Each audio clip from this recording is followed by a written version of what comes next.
მთავრობა დაგროვებითი პენსიის პროექტის მოსამზადებლად თანხებს გამოყოფს. ამის შესახებ ფინანსთა მინისტრმა TV3-ს განუცხადა. ნოდარ ხატურის განცხადებით ამ რეფორმის იდეა ჯერ კიდევ 2003 წლამდე არსებობდა, თუმცა ნაციონალურმა მოძრაობამ ინიციატივაზე უარი თქვა და პენსიას დღეს საქართველოში სოციალური დახმარების სახე აქვს.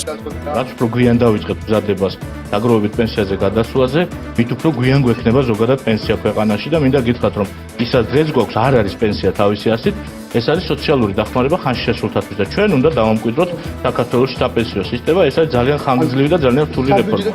დაგროვებით პენსიაზე განმარტებებს აკეთებს ჯანდაცვის მინისტრის დავით სერგეენკოს განცხადებით დაგროვებითი პენსიის არსი ისევე როგორც გადასახადების ის არის, რომ დიდარი დაეხმაროს ღარიბს და ძლიერი დაეხმაროს სუსტს.